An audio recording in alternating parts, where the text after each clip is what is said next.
Hey guys, it's Danny, and today I'm very excited to be sharing with you a recent chat that I had with Amie Valpone. She is the author of Eating Clean, the 21-day plan to detox, fight inflammation, and reset your body. And she has an amazing story. And the reason I want to share her story with you guys is because, as you know, I am a very big believer that the number one thing we can all do to really take charge of and reach our personal health, fitness, weight loss, wellness goals, really develop a more intimate relationship with ourselves and our body, to understand our thoughts and our beliefs and how that affects our results, and to understand how to read the signals of our body and to be in tune with what our body is trying to communicate to us, and to see that symptoms are really just messages. That's your body's way of trying to communicate with you. And I think that Amie's story, while her story is definitely very extreme, what you're going to see is that she, at a very young age, she was living a healthy lifestyle. She was in her early 20s, and she began to have a host of symptoms. She sought out, which we talk about in our chat. She sought after traditional, really pinpoint what was going on for her. She was slowly getting worse and worse, and then she got to the point where she began to take her health into her own hands. She became her own advocate and her own detective. She started doing her own research, began to take a more integrative, holistic approach to her healing and her wellness, and was able to heal her body, by and large, by detoxing her diet and her environment, which is what her book is about. But I really wanted to share the story with you guys because I think it's a powerful one to hear, right? Even if you are not in the same boat as Amie, because like I said, her story is very extreme. Just the little tidbits that you can pull from what she shares, I think it's really insightful and it's really powerful. Okay, so with no further ado, I bring to you my chat with Miss Amie Valpone. Hey guys, it's Danny, and I am here with Amie Valpone. She is the author of Eating Clean. It's a 21-day plan to detox, fight inflammation, and reset your body. And you guys may remember her name because I did share one of her recipes about a month back when the book first came out. It was her red bell pepper soup that many of you loved. So I really wanted to have her on to chat with us today. She's also the founder of thehealthyapple.com, which is a popular detox and recipe blog. She's a recipe developer, a personal chef, and she contributes to lots of major publications like Clean Eating Magazine, Vegetarian Times, and the Food Network. So, Amie, thank you so much for being here today. I'm so excited to share a bit of your story with everybody. Hi, thanks for having me. So really what I want to chat about today is this whole journey that you have had with your health. I'll give a little background snippet and then I'll let you dive into the details, right? So basically, Amie, about when she was in her young 20s, and Amie, jump in and tell me anytime I'm off track here. When she was in her early 20s, she started to have lots of symptoms, including what did you were holding a bunch of water in your legs? Why don't I let you explain your symptoms? It was crazy. So yeah, I was about 22, and I was here in Manhattan working in corporate America, and my legs started swelling up with about 40 pounds of fluid every day. And I was about 90 pounds at the time, couldn't gain weight. And so they put me on steroids, painkillers, water pills, sent me to Mayo Clinic to give me a bone marrow biopsy, did another bone marrow biopsy on me here in New York.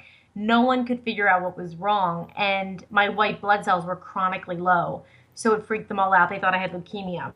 So after 2 bone marrow biopsies and probably about 4 years of running around to over 500 doctors, including Mayo Clinic and numerous hospitals in New York, New Jersey, Connecticut, I ended up with C. diff colitis, which is deadly, so I was given 24 hours to live.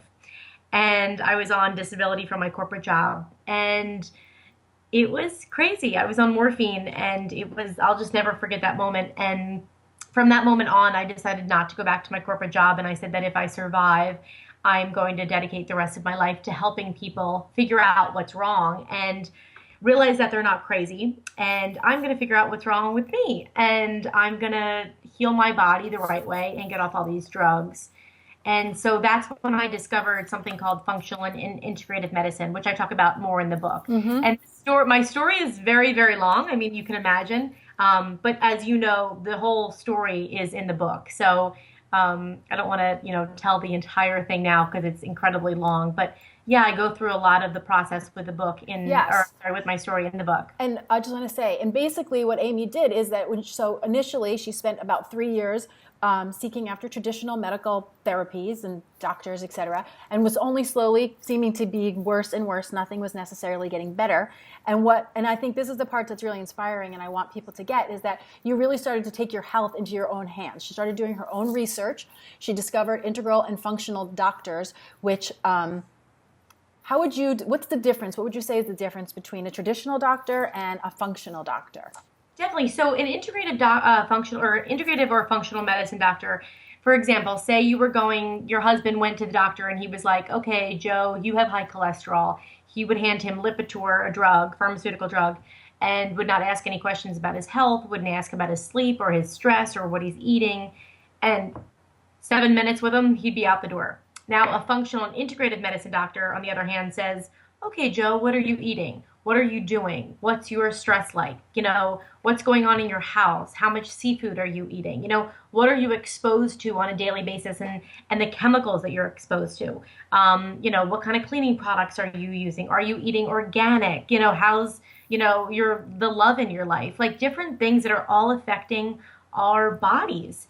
And so they get to the root cause of what's going on. Like, why do you have high cholesterol? And you should not have high cholesterol. So let's figure out how we can fix that so that you don't need a drug. And what is that underlying imbalance in your body that's causing your body to react and give you high cholesterol? Right. So it's kind of like they zoom out and they look at the whole picture. It almost sounds to me like what you're saying is that they almost look at those symptoms as more of a messenger than the problem in and of itself. Exactly, yes. And guys, this is like we talk on my channel and stuff, we talk a lot about this in relating to weight and body, right? That extra weight or when we gain weight or when we binge eat or overeat, how those are all symptoms that actually have a powerful message in them. And it's the same to what you're describing. Like all of these symptoms where your body's trying to get your attention. And rather than just kind of drugging you up and going like, here you go, baby, just here's a lollipop, quiet now. It's really getting in and taking that bigger, deeper dive, which is completely. That's exactly what it is. And I didn't even know anything like this existed. And so that's how we met. We both went to the Institute for Integrative Nutrition. Yes. So I'll never forget when I reached out to you so randomly. This was probably 7 years ago. Amazing. I was in the middle of my journey and I was walking to a dentist appointment. You and I reached out to you and I said, let's chat. I was like on lunch break for my corporate job and trying to figure out what was going on with my body. And I can still picture myself in the hallway of the dentist office talking to you and not wanting to hang up and being like, I have to go in. Oh, that's so funny. I remember that too. Yes. I was in California at the time. I was at the mall. Oh my God. I do remember that. It was such a good conversation.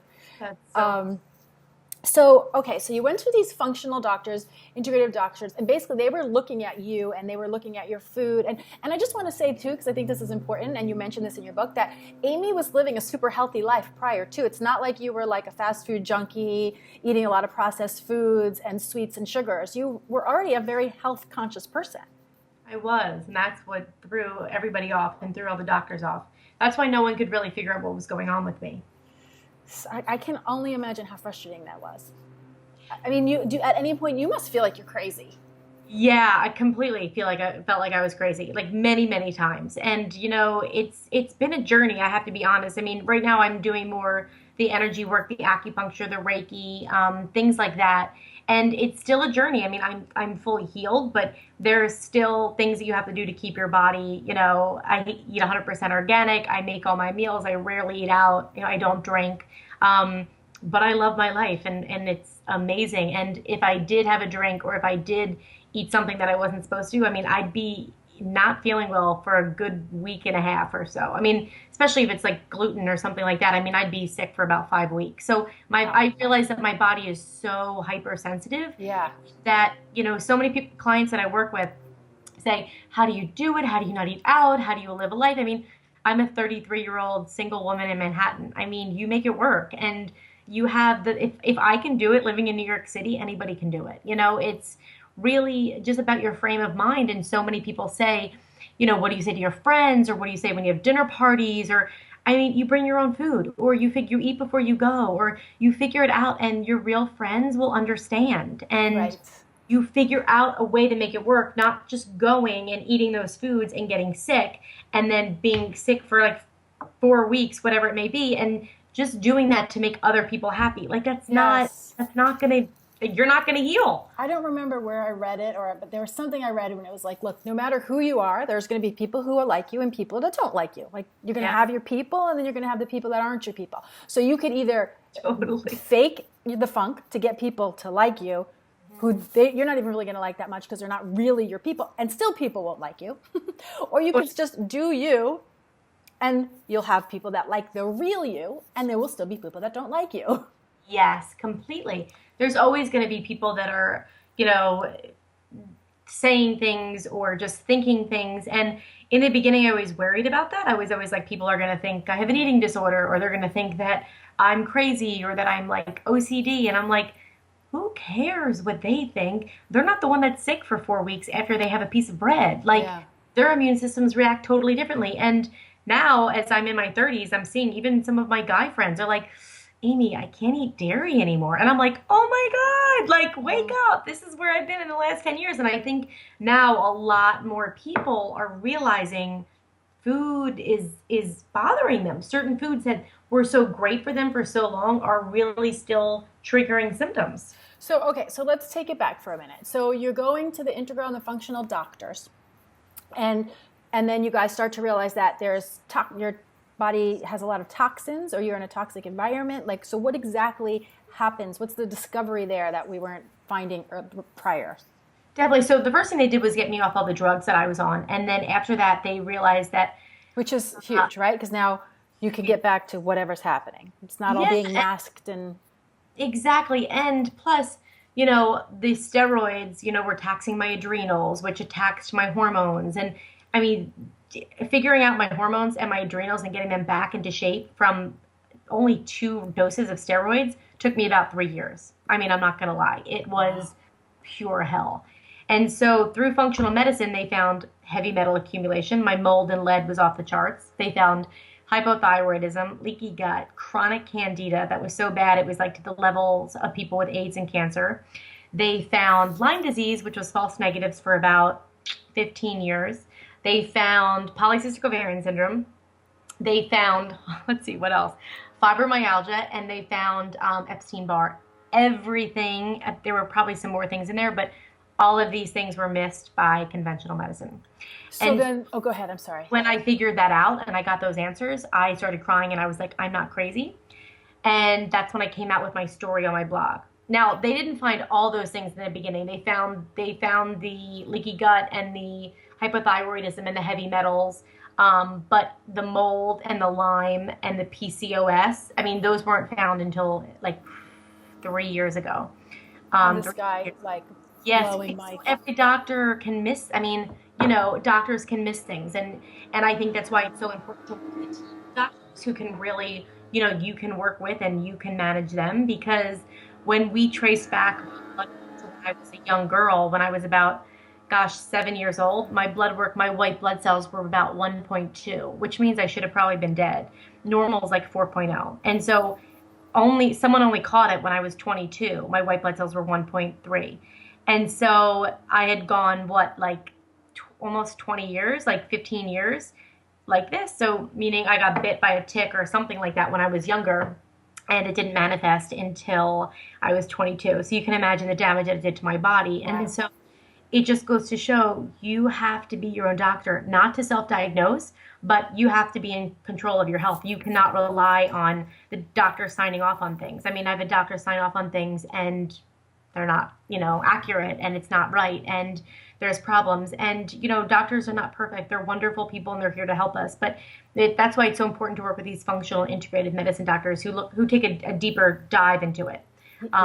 But really, again, still, you've got to they're seeing tons of patients every day. You've got to be in control of your own health and take care of your, what you're doing. And I think that's what really people need to start to understand. And I think once people realize what an impact you have on your own health, you realize that, you can change your life forever. And this is something that I didn't realize. I put all of my trust into doctors. I think that's super common.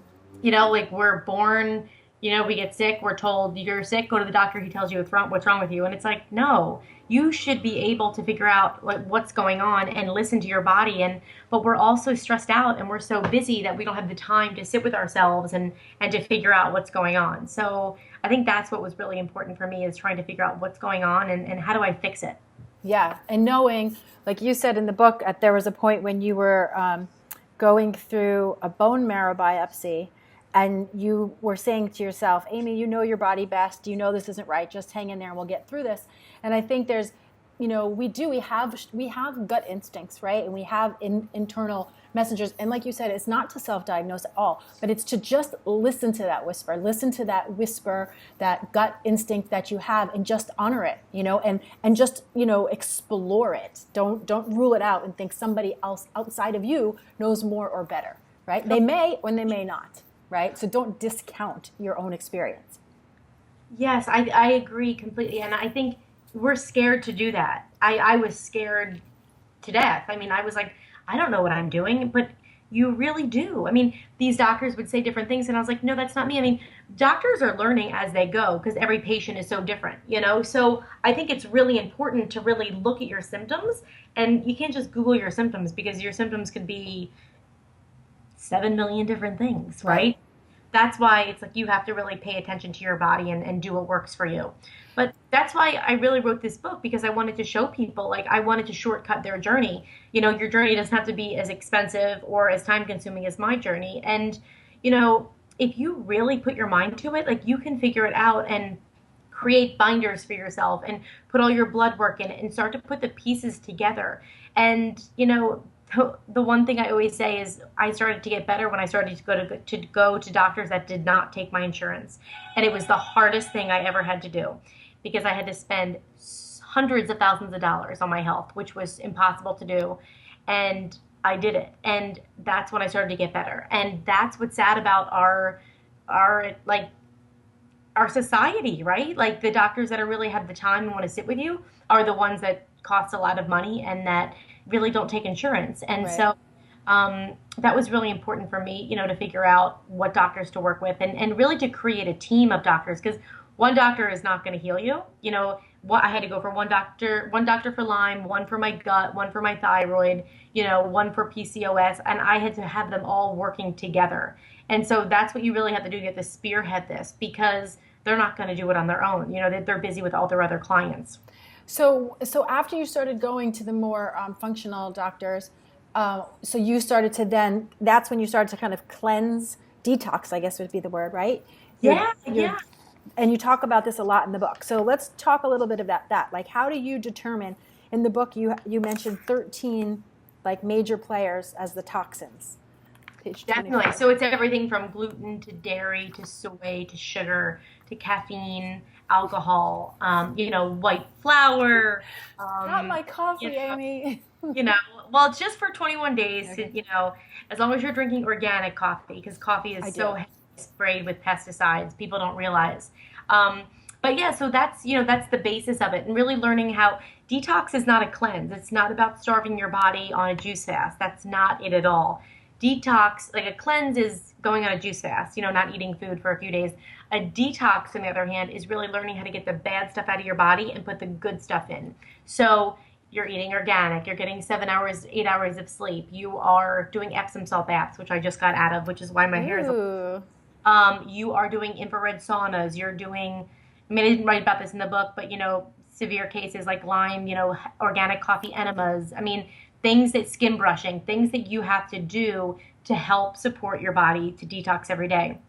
Now, you'll read in every magazine and newspaper, our bodies are meant to detox. We don't need to detox. And they're right. Our bodies are meant to detox. Our liver is meant to detox.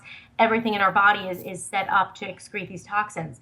But it's 2016, and we are bombarded by plastics on our foods and car exhaust from outside. And, it's insane, the chemicals in our tap water and the pesticides and herbicides and growth hormones and antibiotics in our food. And bombarded all day long, right? So we have to figure out a way to help support our body's process to detox, because there hasn't been a day that we've been bombarded by this amount of toxins ever. And so that's why we're seeing so many more autoimmune diseases, behavioral issues, autism, all these things are rising up. And so there's something called MTHFR, which is how we methylate. It's methylation. And I wrote about this a lot in the book.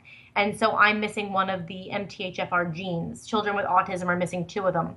And so when you're missing one, which is 30% of the population, which Western medicine does not test for, you have a handicap to detox. So you're not excreting the toxins that you are being bombarded by every day. So they're accumulating in your body over time, and your body is really becoming toxic.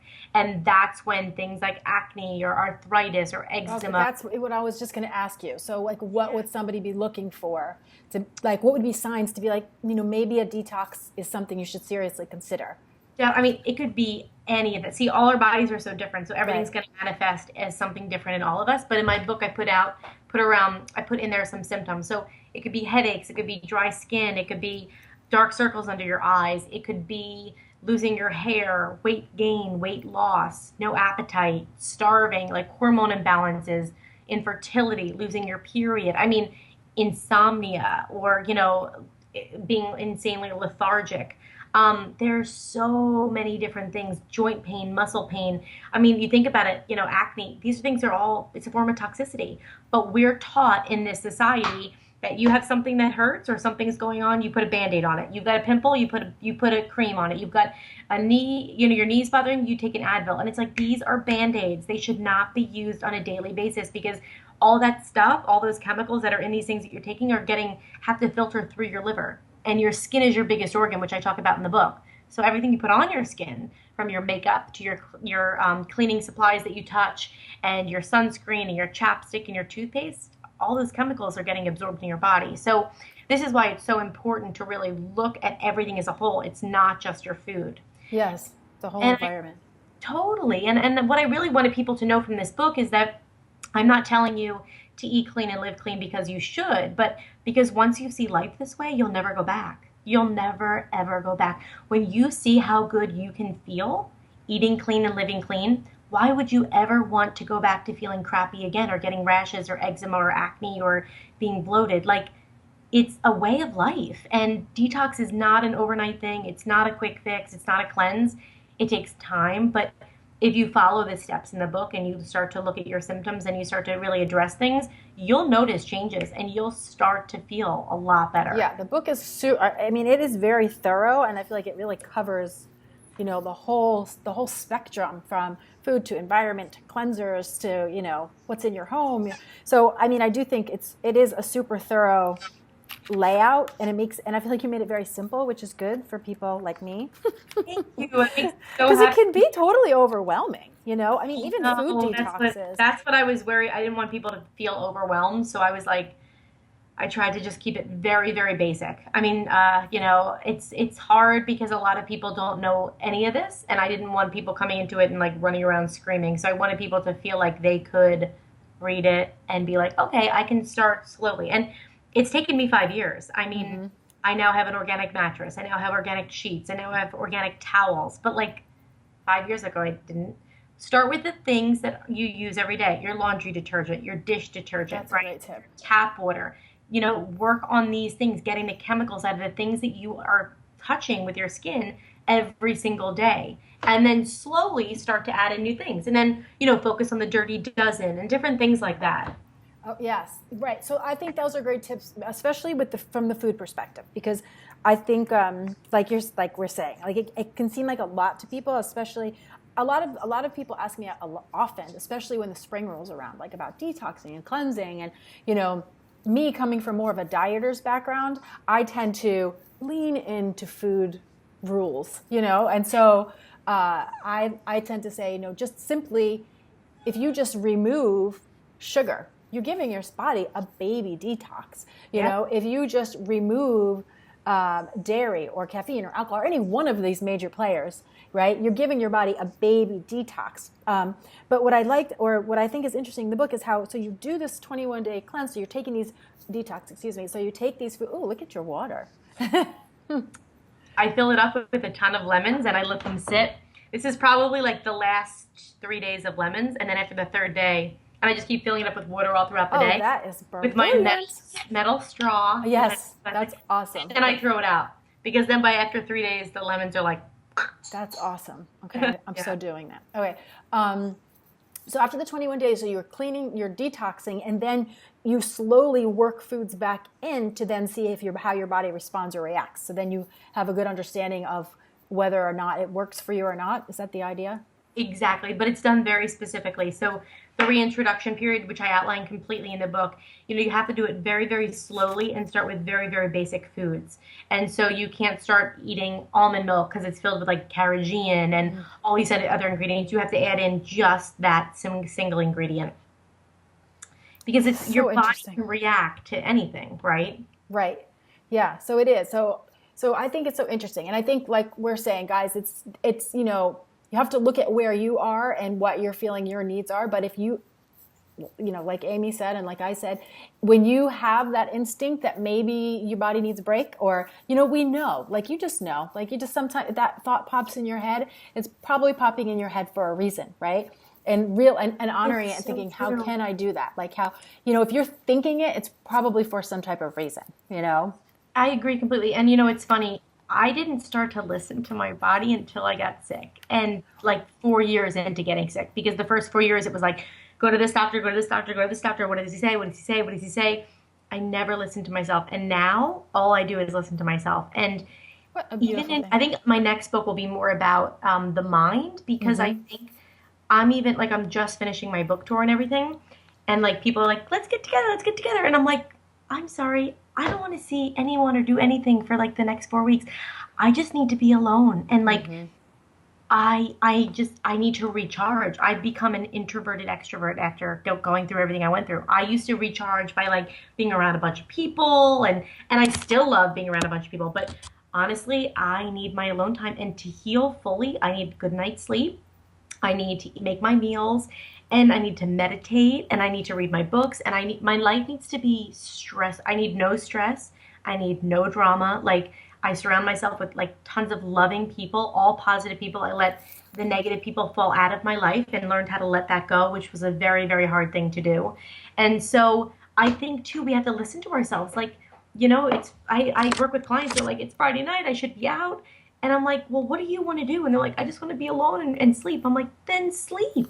Right. Like, you have to listen to your body. You can't do things. And I think now, this day and age, excuse me, with social media, it's like, they're doing this, look what they're doing. And it's like, stop looking what everyone else is doing. I never go through my social media feeds ever.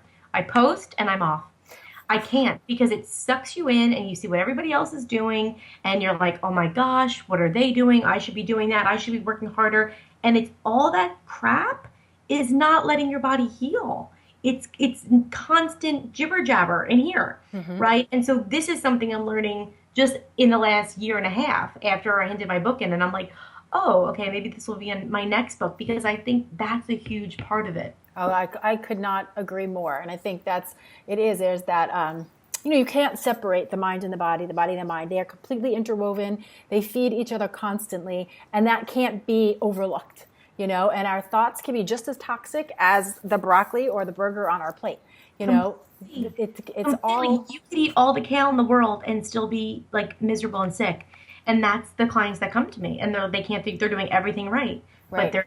they're still dealing with like a mind, like a monkey mind up Right. here.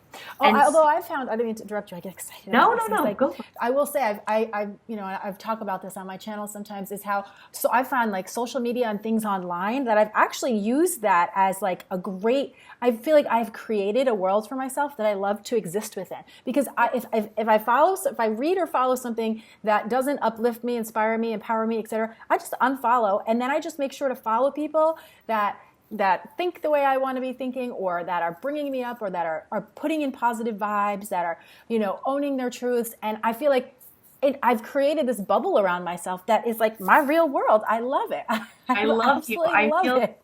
I feel the same way. That's amazing. I had to learn how to stop following people because I was following so many, and I just had to unfollow them because it just wasn't working for me anymore.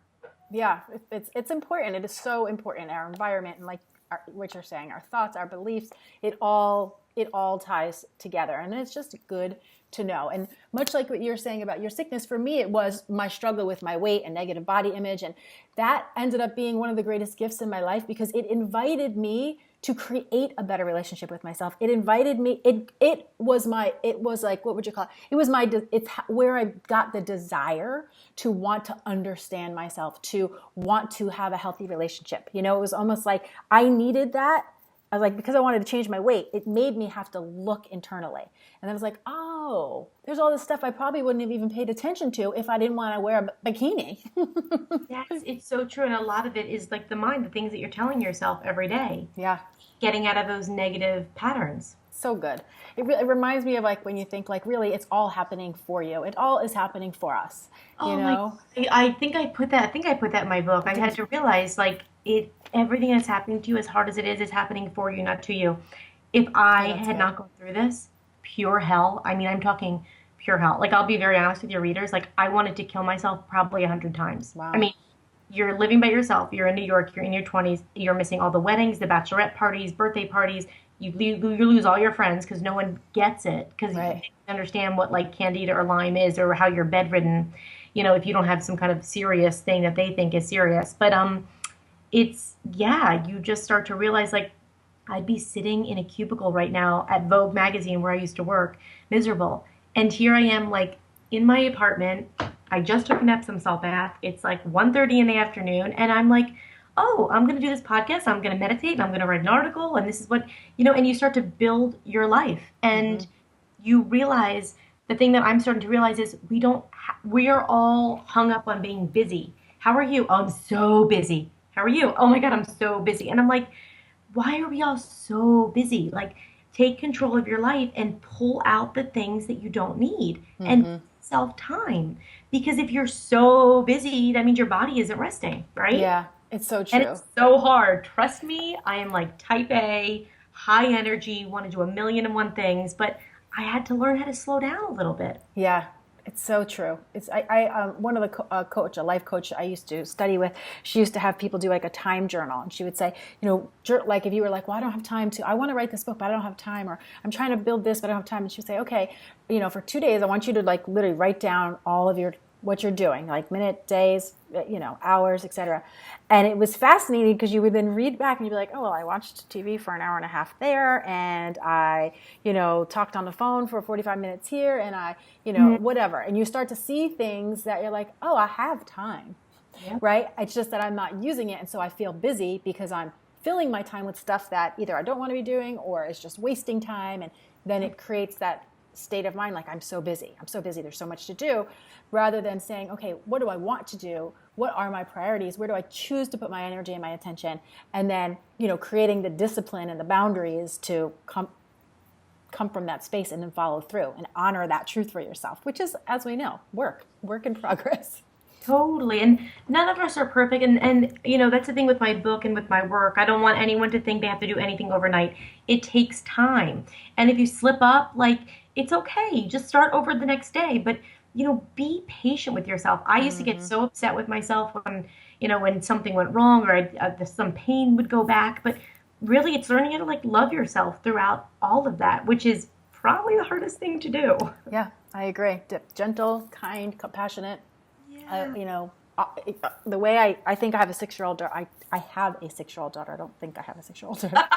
And I often think to myself that how would you speak to her, Katie, her name is, how would you speak to Katie if she was presenting you with this problem or this thought or this idea?